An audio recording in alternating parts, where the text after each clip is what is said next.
matinding duelo sa back-to-back weekly finals ng Breaking News and Escort Automobiles. Kanina umariba ang talento ng ating mga views at escort. Ngayon ay malalaman natin kung sino naman ang lalamang pagdating sa pangangatwiran. Humanda na sa Baranggaan! Magbibigay kami ng tig-isa at magkaibang issue para sa nagtutunggaling Muses at Escort. Muntik na. Bawat panig ay bibigyan ng 2 pagkakataon para depensahan ang kanilang punto. May 20 segundo sila sa bawat turn o ikot. Ang unang magbabaranggaan ay ang ating mga breaking news. Joyang at Josa? Joya? Yes. Oy, ito ba? Sumo-showdown pa rin sila ng sayawan. Oo, yes. Grabe. Habang sumasayaw. Paano yung sayaw mo, Joyang? Oo. Habang sumasayaw si Joyang ng ganyan, si Jong naman na nag-host. Pero nung sumayaw si Joyang, nakita ko talaga gumalaw yung mata ni Bong. Sabi ni Bong. Wow, Iba kasi yung ganda ni Joyang eh. Parang gusto mo magpa-send ng video kay Joyang. No? Joyang, send mo naman akong video dancing that. Oo. Yung gano'n. Makakaldag. Ito, hindi ko alam kung saan mapupunta ang debating ito. Ay, oo. Kasi alam naman natin si Joyang, super street smart. Yeah. Ang daming contents niya na kung ano-ano sa TikTok. Diba? Sanay na yan. Yes po. Tapos ang tropa pa, mga bakla. Ayan. Samantalang si Josa, academic achiever. Valedictorian. Yeah. At graduate ng University of Asia and the Pacific. Sorry. Huwag kayong lolo-koloko. Class, mahalang tuition. Yes. Ayan. 1,000,000%. And 100% scholarship. Wow.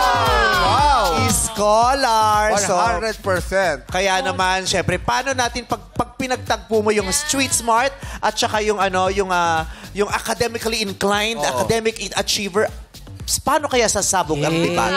Alalahanin nyo, 100%, 40% alcohol si Joya. Hindi alcoholic yan. At saka siya lang ang araw-araw kumakain ng banana Q ng hindi Correct. hindi fan ni Jaya. Usually kasi mahilig kumain ng mga tag dito, mga banana Q, kamote Q, turon. After a while, mga fan na ni Jaya. Bakit? Diabetic. So safe pa rin siya. Good luck! Sasabihin ko ang issue at kailangang hintayin ang aking hudyat bago mag-buzzer para makapili ng panig at kung sino ang unang sasagot. Kung handa na, kamay sa nose bridge. Masyadong mababa yung bridge mo na. Nose bridge. Ito yung bridge. Naamoy ka ba yan? Nose bridge, oo. Hinanap niya. Parang sabi niya, sa edad kong 32, parang hindi ko pa nahahanap yung bridge niya. Malapit yan sa nagtahan. Ang ating issue ay, saan dapat tumambay ang magaganda? Sa court? O sa tindahan? Antayin ang aking hudyat. Ang issue ay, saan dapat tumambay ang magaganda? Sa court o sa tindahan? Barang go, go, go, go! Yes. Nauna si Joya. Joya. Anong pinipili mo? Sa tindahan. Sa tindahan. Dahil napili ng tindahan, ang ipaglalaban mo na ay yung sa court. Since ikaw ang unang ang nakabuzzer, sino ang gusto mong unang magsalita? Si Josa na lang muna. Josa na ang mauuna, okay? Josa, your time starts now! Dapat tumatambay ang mga magaganda sa court because the court is the center of the community. This is where we hold our barangay elections. This is where we hold our barangay liga. This is the only place that all the united people of our barangay unites, and we have to see that only the beautiful will be able to represent as a muse of their barangay. And I thank you. Time starts now! Mali! Hindi dapat sa court tumatambay ang mga magaganda kundi sa tindahan dahil meron kami sari-sari store sa amin. Lagi ako nanlilibre ng mga guwapong mga lalaki na nagbabasketball sa aming court. Ganon. At dapat lang na lagi sa tindahan ng magaganda para laging may mga nabili, laging may araw-araw may nabili doon, di ba? Time starts now! They say no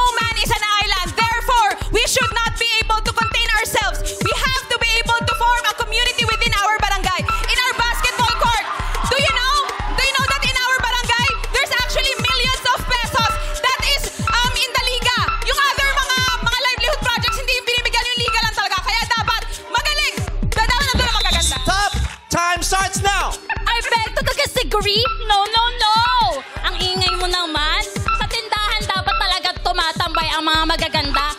Bakit? Dahil lagi tayo doong nabili. Marami tayo doong mga pwedeng bilhin. Pwede niyong bilhin ng mga kung ano-ano. At pwede niyong bilhin ang kagandahan ko. No, I'm not. I am single, I am taken, and I love you, Cyrus.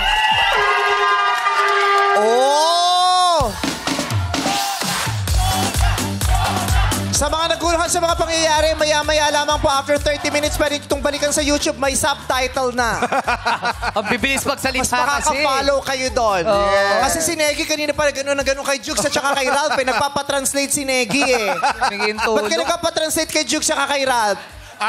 English medyo parang nahilo ko dun sa English. Oh, lalim eh. Malalim. Ang bilis. No man is an island. Yun lang inaano niya eh. Oo, kaya nag-Google ako eh. Nag-Google. Ano yung Google? Nakita ko Google.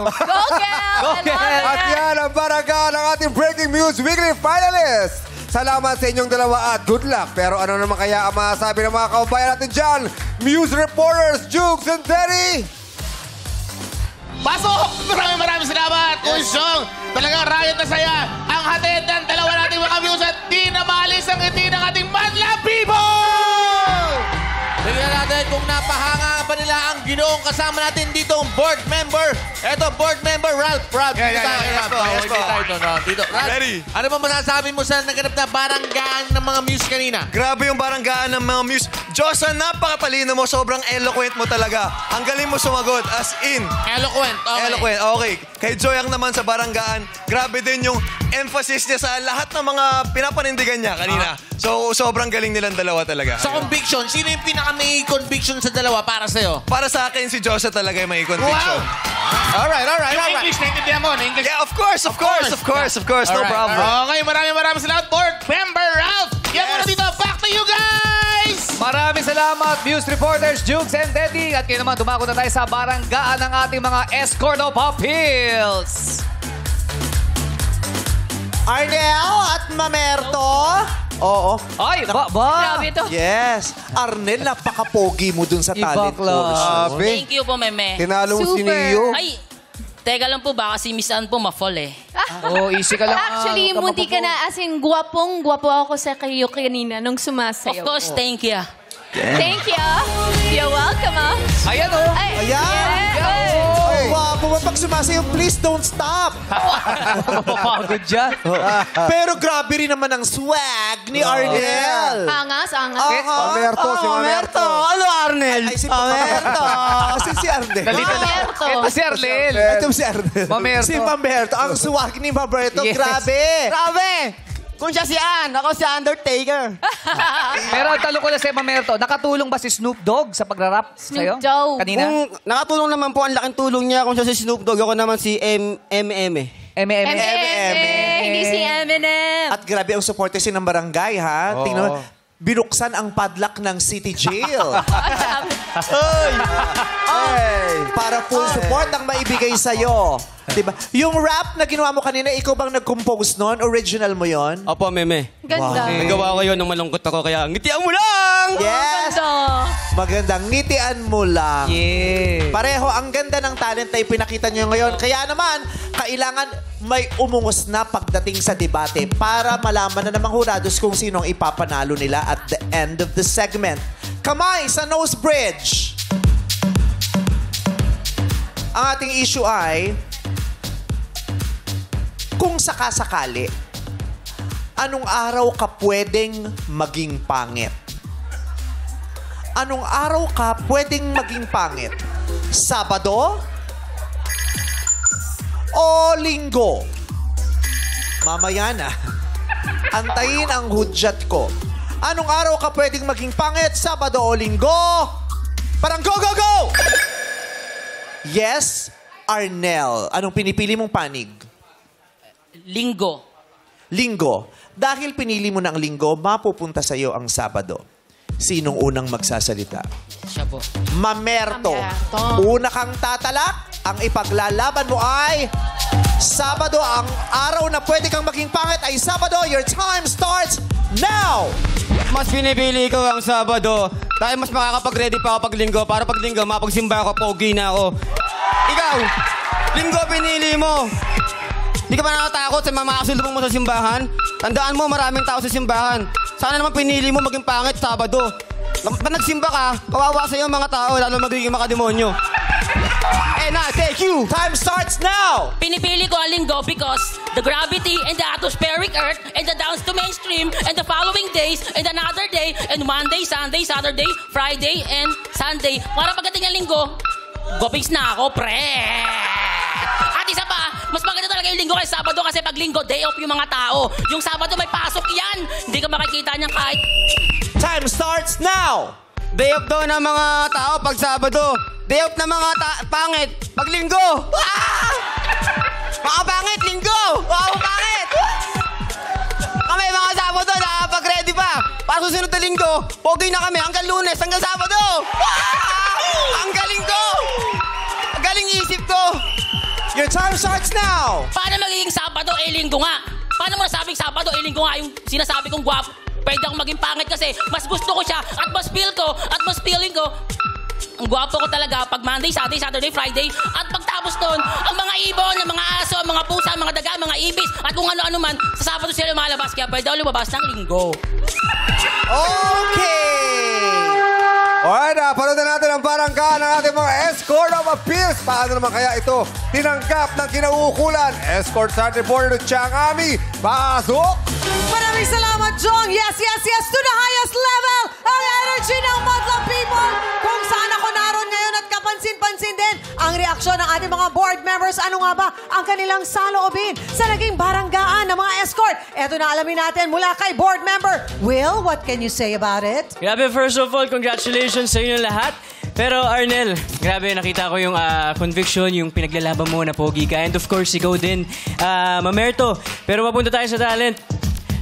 Contestant number 1, grabe ka. MJ, you dance gracefully. Grabe, kita-kita ko talaga na alam mo sa sarili mo na marunong kang sumayaw, na magaling kang sumayaw. Yung facial expressions, kitang-kita ko at yung pagka-charm. Natutuwa ako na makita sa'yo yun. And Mamerto, grabe ang talento. Kita ko yung swag. And I really, really, really, really like paano mo binitawan yung bawat salita. Ang galing, bro. And yung collaboration with Snoop Dogg, that is something else. Grabe, bro. Siguro, yung naging edge mo dito is yung killer smile mo, bro. Good job. Good job sa inyong dalawa. Maraming salamat, board member Will. Salamat din sa pasyopaw at lechon ng fans mo. Eto naman, tanungin naman natin ang ating board member na si Negi. Ano bang masasabi mo? Yes, Chang. Ayan, what's up, Madlang People? Napakahirap ng araw na ito dahil napakagaling ninyong apat. Si Josa, ikaw ang pinakamagandang tumatakbo na kumakanta na hindi man lang nahagard. At si Joyang, alam mo Joyang, talagang hindi na Joyang pag pinapanood kita kasi ang dami mong napasaya ngayong araw na to. And of course, si Arnel naman, Arnel, mata mo pa lang talagang ikaw na siguro ang dapat tawagin Chinito Prince. At sobrang hot mo kanina habang sumasayaw, kahit maulan sa labas. Chinito Prince na Prinito Prince pa, ha? Yes. Sobrang hot. Prinito Prince. Yes. At alam mo, Mamerto, sobra ikaw ang pinakagwapong tambay na nakilala ko. Mahihirapan kaming tatlo, pero good luck sa inyo and congratulations. Maraming salamat, Negi, at sa ating board members. Back to you guys. Si Mamerto kasi talaga pag tinigil mo, mukhang kayang magpasaya ng Bartolina. Diba? Cute silang lahat. Kaya maraming salamat, Chang Ami. And of course, sa inyo, board members. At alamin na natin ang pulso ng madla. Sino ang choice nila sa ating breaking news? Madlang People, choice mo! Show mo!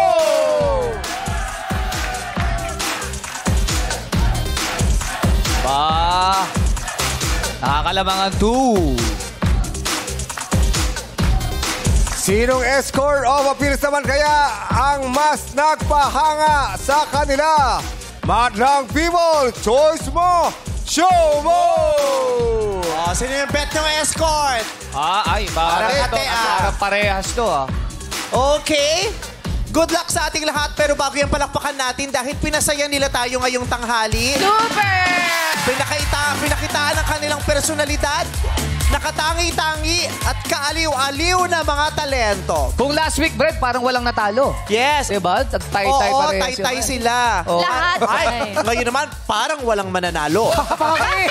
Tay-tay din sa lot-lot.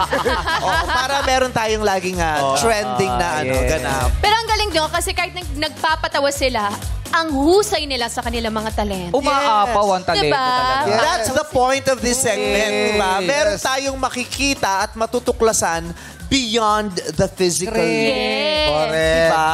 Exactly. Pati yung charisma. May madidiscover. Marami tayong pwedeng madiscover sa tao bukod sa nakikita ng ating mata. Yes. Correct. Diba? Saka iba na ang pamantayan ng kagandahan ngayon at kagwapuhan. Yes. Oo. Kailangan package. Correct. At naririto sila para patunayan sa buong mundo na merong bahagi ng kanilang pagkatao na kamahal. Ay, tama. Yes. Kaya pinagmamalaki ng bawat barangay nila at proud na proud sila na nandito para Yes, suporta. at mapaproud din tayo kung mabilis ang makocompute ang score. Correct. Kung ano-ano ng pangchacharot ang sinasabi natin Oo, dito. kaya nga. Ano bang Kailangan mahirap sa i-stretch pag-a-add ng natin. score? Ganon kasi sila kagaling. Nahihirapan ng ating mga hurado. Kaya na kung piliin i-manual sino yan, ba kasi ang kung binulong nyo sa akin yung score, na manual ko yan, Day. Ang sabi sa akin na walang doon ng tinta yung ball. Kasi pasok tayo sa oras kanina, pero umuti tayo dahil sa kalkulasyon. Ano bang score? Bulong nyo na sa amin. Divided by 3 lang naman yan para makuha nyo yung average. Ayan na. Mainit-init pa. Kaya pala Hot matagal. Ang pinatakbo nyo. Si Sino? Angge, si Angge. Dito nyo pinadala. Kayo naman talaga. Bakit kaya Angge nyo pinadala? Sakto kami sa oras, Sir Louie, oh. Pero na-OT kami because of the computation. Our breaking news muna ang i-anunsyo natin. Josa and Joyang, maraming salamat and good luck.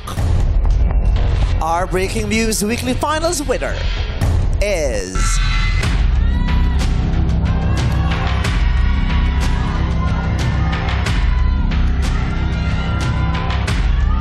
Muse number 2, Joyang Glorioso ng Barangay Santa Catalina, Pagbilao, Quezon Province.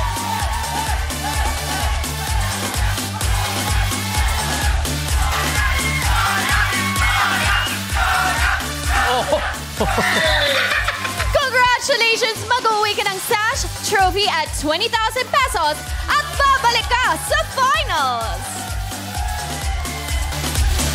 Ngayon naman, tatawagin natin muli si Mamerto at Arnel. Sino ang magwawagi sa araw na ito? Our Escort of Appeals Weekly Finals winner is...